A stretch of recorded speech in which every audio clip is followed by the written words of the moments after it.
What's going on, everybody? Welcome to your daily astrology horoscope for Friday, July 29th, 2022. Astrologer Brian Scarborough here, Fixed Air Moon, keeping the collective fixed on astrology. Truly appreciate you all very much. Hope you had a great week and happy Friday.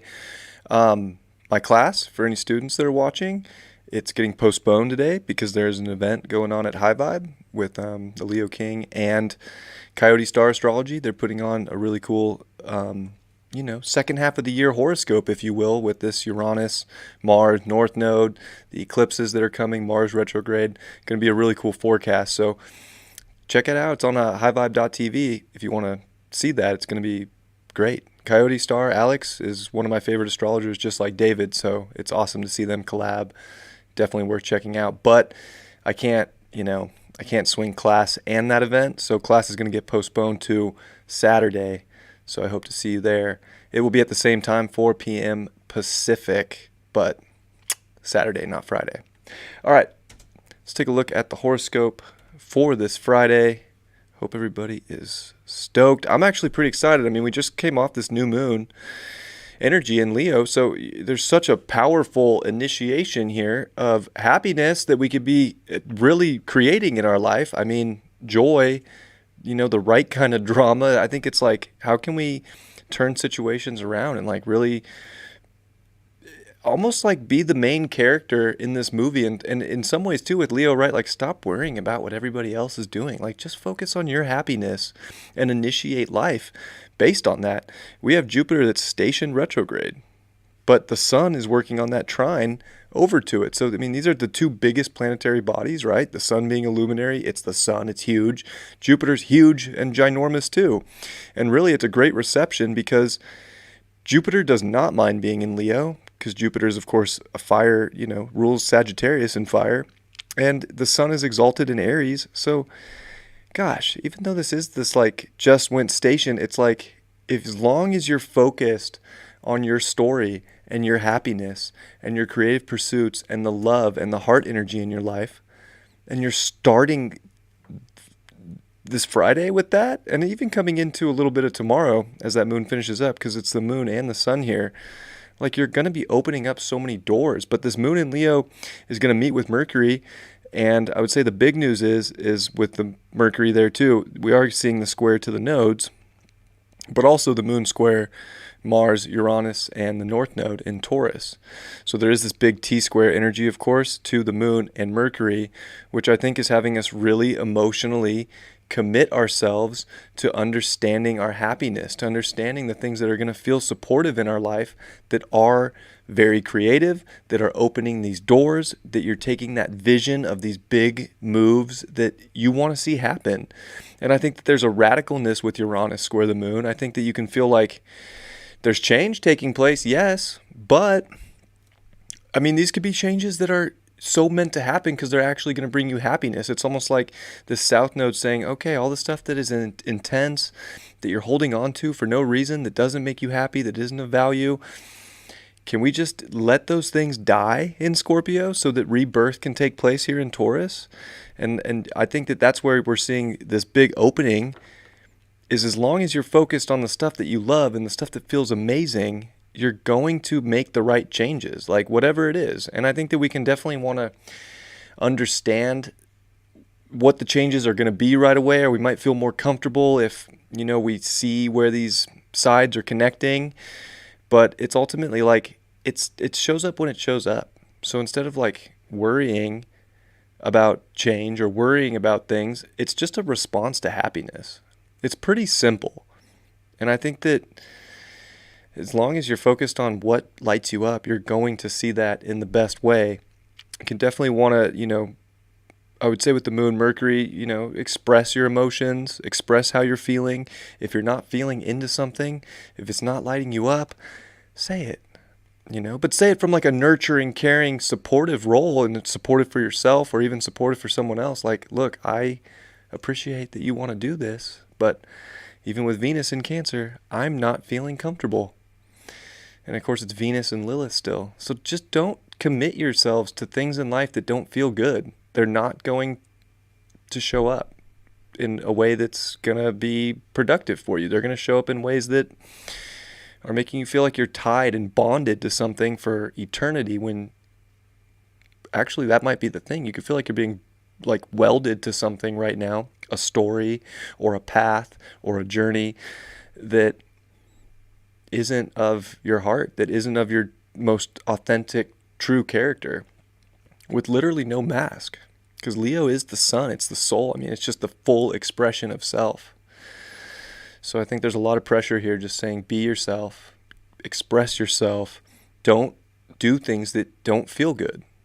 It's only going to be a great Friday if you do what makes you feel good and what feels like aligned and what feels like you're doing what you want to do. You could say that about every day, but I think it's really potent right now coming off this, of course, Leo new moon energy of like really initiating these adventures coming off and also building up to the trine to Jupiter. Like,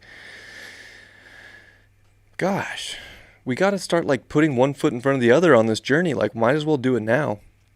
And don't go into some journey that you don't want to commit yourself to because it doesn't make you happy. Those things are going to blow up anyways. Like, it's very interesting. And Venus is starting to make a sextile over to Mars. It's going to start sextiling Uranus. Some of the best relationship things can come out of this. Right? Whether it's just with people, friends, groups, or actual like relationship, like romantic relationships. Like, it's going to feel like a turnstile with people because there could be destruction taking place. But who's to say that that destruction isn't going to birth something that would bring you so much closer to what is in alignment with how you want to take care of yourself and the reflection of yourself that you're seeing, and how authentic can you express that to the world right now. I think it's very important, and I don't know. I'm feeling this energy. I mean, we're about to see that North Node and Uranus conjunction. We are 2 days away from that. So that's going to be on the 31st. There's a lot. There's a lot of changes that are taking place right now, and I think that we have a great choice with the moon even square these nodes and Mercury coming off the square, where there's very fated energy to initiate off this powerful new moon in Leo, but you just have to write your story. Like, you have to be the writer, the producer, and the actor for it. So don't write yourself a story in life right now that doesn't feel good, that doesn't feel right. If relationships feel off, they're off. And that goes for anything. So I think it's very important to like, just know that change is your friend right now if you're not happy. And if you're happy, change can take place anyways, but at least you're happy. So it's easier to go about change when you already have that place of just feeling like you're yourself, you're doing what you want to do. Oh, I got to pivot it, but at least I'm going to make it happen because I know myself. So it's a very important time to know yourself so that you can create very positive, expansive, loving avenues and doorways in your life with people that are doing the same thing. So I think it's very positive too with people. You know, Mars and Venus make a lot of creative force together. It is like feminine, masculine energy. What happens when they come together? They make life. So there's a lot of really powerful life that can be created right now. But you have to define it. You have to be willing to bend in ways that maybe you didn't think you would have to before, but now it's showing up in your life that you have ultimate control to bend in ways that you didn't think you could. It's almost like you can bend your reality in ways that you couldn't before. So take advantage of the way you can mold life right now. You are the ultimate artist of your life. And this transit, especially these next couple days here, but this whole lunation of Leo is such a big door opener if you're willing to be that artist. So don't paint yourself some trashy picture. Paint yourself something beautiful that you'd want to hang on your wall. Like, I love this picture. I made it. It's amazing. You know what I'm saying? I hope you have a great Friday, though. I think it's going to be a great Friday. I'm into it. Even with Jupiter station retrograde. Like, we've seen where the story can go. Now it's going to start kind of going backwards, and it can get delusional as it's going to start to come back into Pisces and be there with Neptune again. Like, as long as you know who you are right now and that you're holding the paintbrush and creating your life by what feels in alignment and what feels of value to your core values as a soul, you will be just fine, and you will figure it out in the most magical way possible. If you don't know at this point and you're feeling lost, you might feel more lost as we get into the rest of this year. Because this Mars-Uranus is powerful, and Mars is activating it right away. And when Mars goes into Gemini and squares Neptune for 4 months, people are going to feel like they're in paralysis, big time paralysis. And it's going to be like a very mental, psychological paralysis where people will not feel like they can make a move or identify with anything because their mind is going to be going crazy. Don't get yourself to that point. Do things you got to do now to find that happiness. 4 of Wands in reverse. Well, this is like that celebration card, that homecoming card, and it's reversed. So I think we need to find out what our home is. We really need to figure out where we're going to go celebrate. I think if you know, you know. If you don't know, it's okay because it can show up in different ways, but you have to be at least a little bit mutable. There's no mutability in the chart right now. It's just Neptune in Pisces and Juno in Pisces. Everything else is cardinal, fixed. Like literally everything. So we're stubborn right now. It's like we want to initiate, but we're also real stubborn.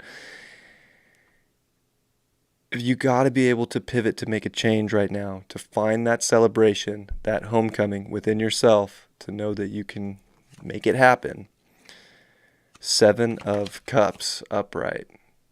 I think it's great that there's a lot of options out there, though. I think you can see that there's going to be different ways all over the place. There's options everywhere, but don't get lost in everything and be in a place of feeling like you can't choose something. It's like, what is the best cup?